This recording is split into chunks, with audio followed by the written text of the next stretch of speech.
boy living in a box under the stairs in the corner of the basement of the house half a block down the street from Jerry's bait shop. You know the place. Well, anyway, back then life was going swell and everything was just peachy! Except, of course, for the undeniable fact that every single morning, my mother would make me a big old bowl of sauerkraut for breakfast. Big bowl of sauerkraut! Every single morning! It was driving me crazy! I said to my mom, I said, "Hey, Mom, what's up with all the sauerkraut?" And my dear sweet mother, she just looked at me like a cow looks at an oncoming train. And she leaned right down next to me. And she said, "It's good for you!" And then she typed me to the wall and stuck a funnel in my mouth and force-fed me nothing but sauerkraut until I was 26 and a half years old. That's my swore that someday I would get out of that basement and travel to a magical, faraway place where the sun is always shining and the air smells like warm root beer and the towels are oh so fluffy, where the Shriners and the lepers play their ukuleles all day long and anyone on the street will gladly shave your back for a nickel. Waka waka doo-doo, yeah. Well, let me tell you people, it wasn't long at all before my dream came true, because the very next day a local radio station had this contest to see who could correctly guess the number of molecules in Leonard Nimoy's butt. I was off by 3, but I still won the grand prize. That's right, a first-class one-way ticket to Albuquerque. Albuquerque. Oh, yeah. You know, I'd never been on a real airplane before, and I gotta tell you, it was really great. Except that I had to sit between 2 large Albanian women with excruciatingly severe body odor, and the little kid in back of me kept throwing up the whole time. The flight attendants ran out of Dr. Pepper and salted peanuts, and the in-flight movie with Biodome with Pauly Shore, and oh yeah, 3 of the airplane engines burned out. We went into a tailspin and crashed into a hillside, and the plane exploded in a giant fireball, and everybody died. Except for me. You know why?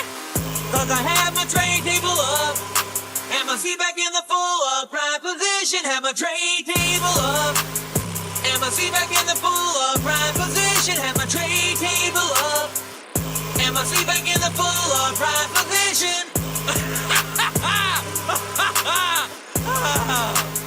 So I crawled from the twisted, burning wreckage.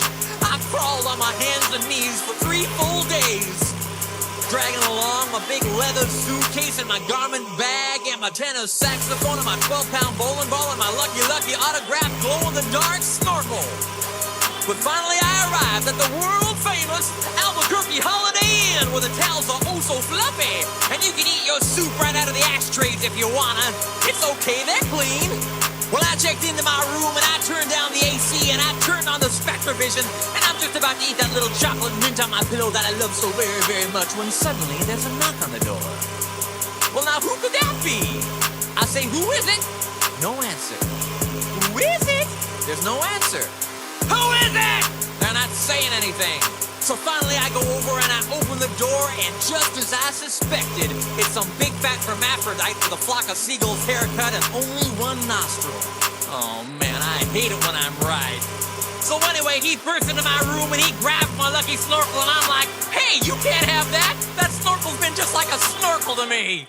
And he's like, "Tough." And I'm like, "Give it!" And he's like, "Make me." And I'm like, "Okay." So I grabbed his leg and he grabbed my esophagus and I bit off his ear and he chewed off my eyebrows and I took out his appendix and he gave me a colonic irrigation, if indeed you better believe it. And somehow in the middle of it all, the phone got knocked off the hook. And 20 seconds later, I heard a familiar voice.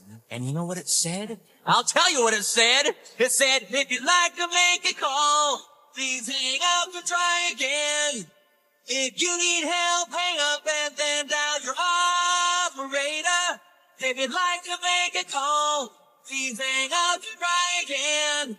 If you need help, hang up and then dial your operator. In Albuquerque. Albuquerque." Well, to cut a long story short, he got away with my snorkel. But I made a solemn vow right then and there that I would not rest. I would not sleep for an instant until the 1-nostriled man was brought to justice. But first I decided to buy some donuts. So I got in my car and I drove over to the donut shop and I walked on up to the guy behind the counter and he says, "Yeah, what do you want?" I said, "You got any glazed donuts?" He said, no, we're out of glazed donuts. I said, well, you got any jelly donuts? He said, no, we're out of jelly donuts. I said, you got any Bavarian cream-filled donuts? He said, no, we're out of Bavarian cream-filled donuts. I said, you got any cinnamon rolls? He said, no, we're out of cinnamon rolls. I said, you got any apple fritters? He said, no, we're out of apple fritters. I said, you got any bear claws? He said, wait a minute, I'll go check.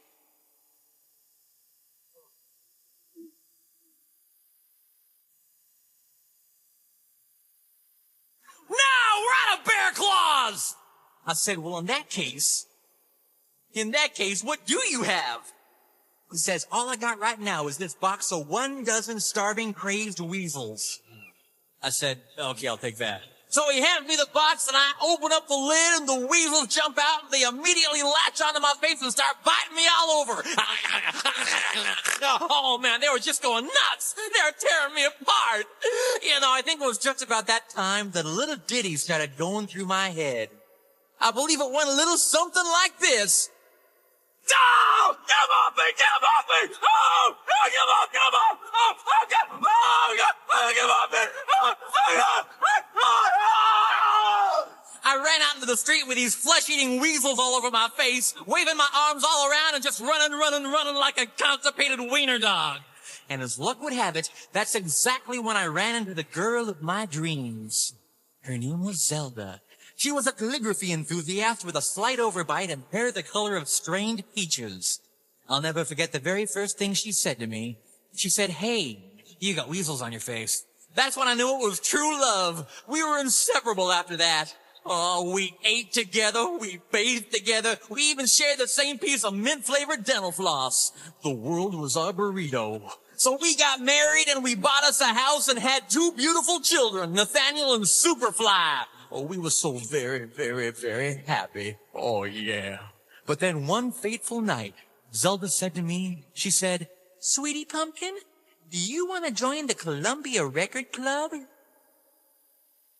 I said, whoa, hold on now, baby. I'm just not ready for that kind of a commitment. So we broke up and I never saw her again, but that's just the way things go. In Albuquerque. Albuquerque.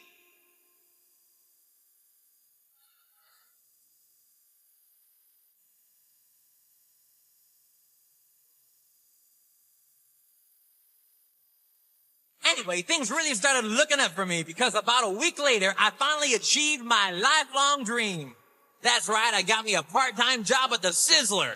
I even made Employee of the Month after I put out that grease fire with my face. Oh yeah, everybody was pretty jealous of me after that.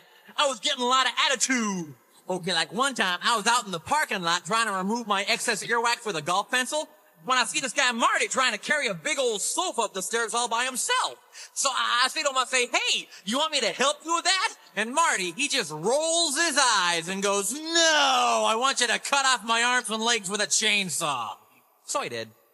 And then he gets all indignant on me. He's like, hey man, I was just being sarcastic.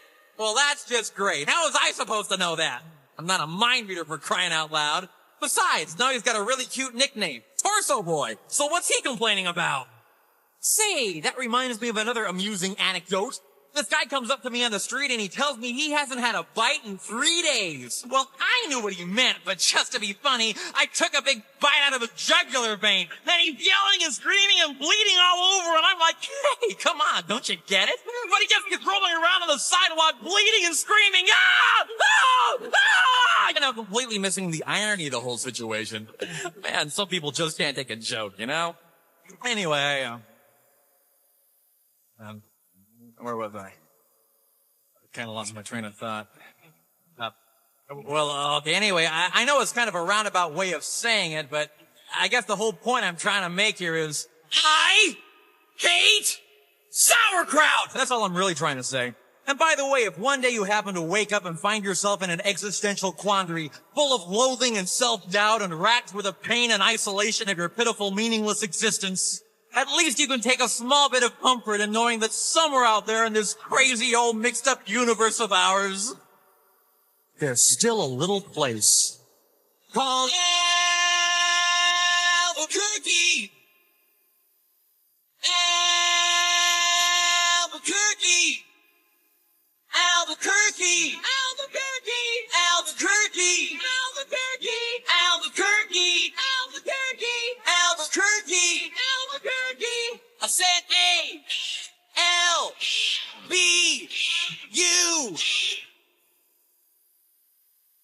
Kirky!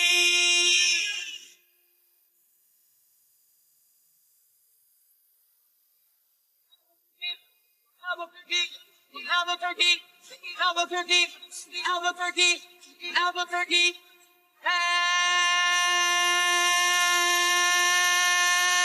Albuquerque.